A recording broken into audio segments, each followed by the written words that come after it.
Hello. In today's society, there are a lot of methods to travel from one place to the other. But in this video, we will talk about how Chachalit students choose their method of travel and do their monthly income influence their decision. In this video, we will discuss the overview and some interesting facts we got from the observation.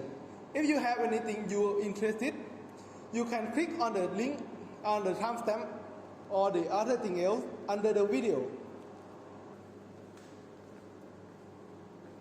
Okay, so talking about the descriptive part, mostly in this part we are focused on calculating the means, medians, mode, and also standard deviations of the data that we're gathering.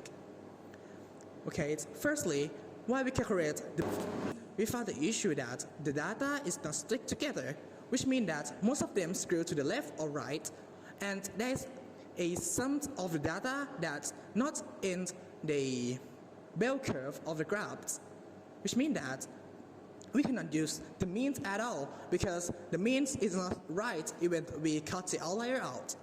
So we need to use the median, which is the most frequently data that appear in the observations. Okay, since we get all of the median, mode, and means, and I slightly look into each topic, which there's two topics that's supposed to relate to the other, but it's not related in the graphs. Look at the left graph and right graph. Left graph is a durations to travel from home to university, and the right graph is the distance between house and university, which is not related to each other. And the part of distance, most of the people live near the university, which less than 7 kilometers. But for the durations, most of people use time to travel around 30 minutes, which 7 kilometers is not supposed to be 30 minutes. That may have something that made them travel took a lot of durations. In the correlation section, before we gathering the data in this project, we set the assumption about which pair of factors that have a significant relationship. So after we corrected the data, we corrected the Pearson correlation based on the assumption. As a result, 4 of the 6 assumption pair of factors have a high correlation result. So it's very interesting. I would like to start with the first pair. In the first pair, we said about the relationship between the monthly income and the monthly totaling expenses. So let's start by looking at the data distribution. The data is follow the linear distribution, implying that the monthly income have effect to the monthly totaling expenses. To better understand it, we took a look at the distance from home to university, as well as the style of traveling, which will give us the several interesting observations. Let's start with the bottom right, which will represent you are the higher monthly income and the lower monthly traveling expenses. This is surprising because we believe that higher income people would prefer more convenient and expensive mode of transportation. However, based on the size of the bubble, we can see that they live relatively close to the university. Thus, they select more cost-effective mode of transportation, such as walking or riding a motorcycle. Another interesting and concerning group is the upper left groups. So even if they use the cost-effective mode of transportation, such as the BTS or the MRT, this group has a significant travel distance and expense.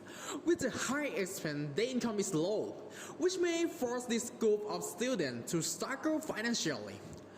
This demonstrates that high income does not always mean that students must spend more on the transportation, but later depend on the reality of situations, such as the distance or the limitation on the transportation.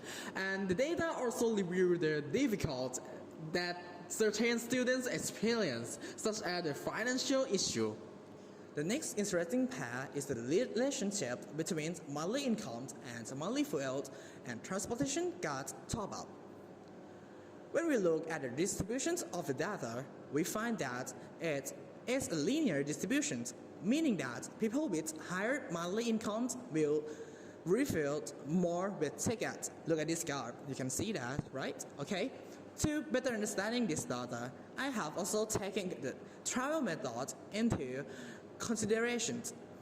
But what is different is that we have changed forms using distance to the traveling cost ratio, which calculates from this formula, right? Which is calculated by dividing monthly traveling expense by monthly income. The travel cost ratio shows the difference in expenses. The larger the bubble, the more people spend beyond their means. From this graph, when you look at this graph, we find an interesting point on the lowest left of the graph.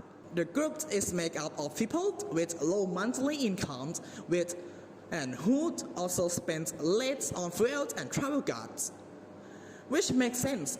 However, when we look at the travel methods and the travel cost ratio, we find that the group of people has a very large bubble size, although their income is not very high. They spend too much money on transportation.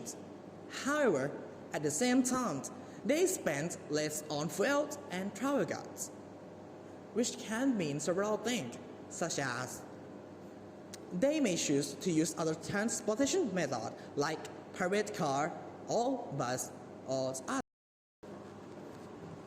Okay, now for the hypothesis test, we decided to do a test on whether the average travel fee is equal to 1,200 baht. Now, after the calculation, we decided to reject the null hypothesis, which means that we are going to use 1,200 as the average travel fee. If you take a look at this average value, we can see that it's really close to this travel fee statistics. From this observation, we can conclude that the majority of people that did the survey comes to university by taking BTS. Now, there is a reason for this. From our research, we found out that the average number of bus fee is around 8 to 12 baht. If we multiply this number by 5, which is the mode of this graph right here, it's the days spent at university. Then you multiply this number by 4, which is the numbers of weeks in a month. Then multiply by 2 because you go back and forth from home to university. After all that calculation, we get this number, which is the average bus fee per month. If you take a look at this number, we can see that it doesn't really add up to the range of 1,000 or 1,200.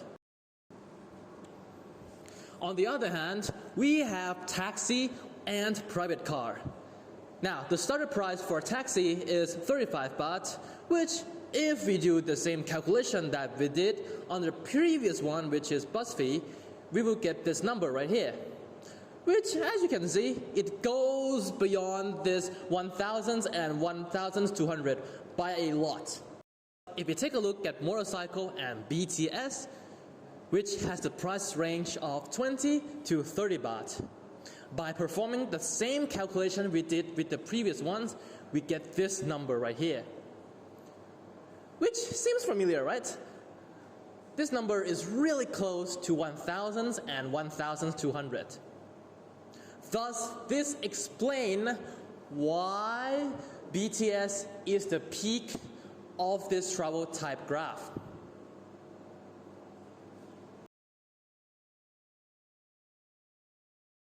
In conclusions, this study explored traveling behavior among the Sethtatad University students and found that travel costs are significantly affected by income level, travel distance, and frequency of weekly university visits.